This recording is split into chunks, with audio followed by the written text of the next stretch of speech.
Ciao, sono Jacopo e sono canificio. Sono diventato canificio perché ho fatto molti lavori nella mia vita. A un certo punto ho deciso di mettermi a lavorare sull'antiquariato, sul design, che poi alla fine sono sempre stati i punti di riferimento nella mia vita lavorativa. E quindi ho deciso di chiudere il cerchio e di introdurmi in questa attività e devo dire che sto molto bene adesso. Canificio è un negozio di modernariato, in realtà mi occupo anche di design, arti applicate del Novecento, tutto si fonda sulla ricerca di archetipi che facciano da contrappunto dall'arte primitiva al postmoderno, quindi agli anni '80. Mi piace molto giocare sulla sovrapposizione degli archetipi, anche perché poi le forme sono sempre le stesse, quindi si ripetono, si sovrappongono, vengono rimetabolizzate, ma è sempre la stessa cosa e è divertente. Difficile, non sono un antiquario, cioè sono un antiquario ma non mi sento un antiquario, c'è tutta una parte creativa sotto, quindi rende la cosa di più ampio respiro, non so come definirmi in realtà. Diciamo che provengo da tutt'altro mondo. Nella mia vita ho studiato architettura, poi ho fatto cinema, ho lavorato per molti anni nel cinema, lavorando anche nell'arte contemporanea, vari progetti. Tutto questo è quello che mi porto dietro anche in questo lavoro. E mi piace infatti tutta la parte creativa, che è quello che poi rende divertente questo lavoro, se no non sarebbe un mero commerciante e non è proprio il mio.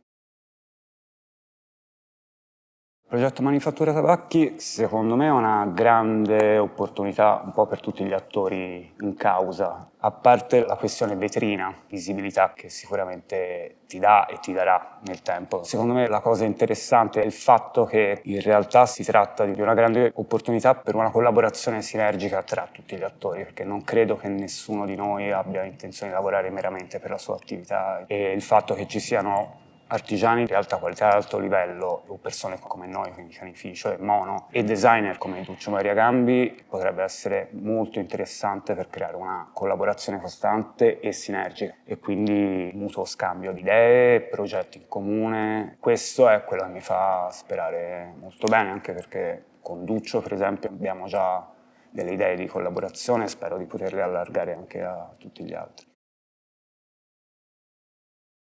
Il discorso è molto complesso ma anche semplice. Io credo che l'artigianato in sé, almeno in Italia, sia in una fase di declino, ma al contempo credo che si stia ricreando tutta una teoria di artigianato di alta qualità. Facendo l'esempio di Duccio, nel caso di tanti altri giovani designer, in realtà è un artigianato che si avvicina molto all'arte per la questione dei pezzi unici, ma anche per la questione dell'alto livello qualitativo, per la consapevolezza teorica che c'è dietro e quindi ci si avvicina molto all'arte in questo senso. La cosa auspicabile secondo me, che poi in realtà il mio intento all'interno di Manifattura, insieme anche a Mono, è ripartire da dei riferimenti storici ben precisi, quindi Arts and Craft di William Morris, Gio Ponti, nella modalità di usare le maestranze e l'artigianato in maniera eterogenea ma molto puntata all'alta qualità e alla produzione di pezzi unici. Credo che sia per adesso l'unica via. Dall'altra parte credo che sia molto interessante anche riscoprire e rideclinare nel 2019 l'autoproduzione per esempio di Enzo Mari o di Cesare Leonardi per una questione anche sul politico o sull'ideologico. È molto importante anche ripensare queste cose qua perché secondo me sono di grande attualità e credo che questo sia molto coincidente anche rispetto al progetto di Manifattura.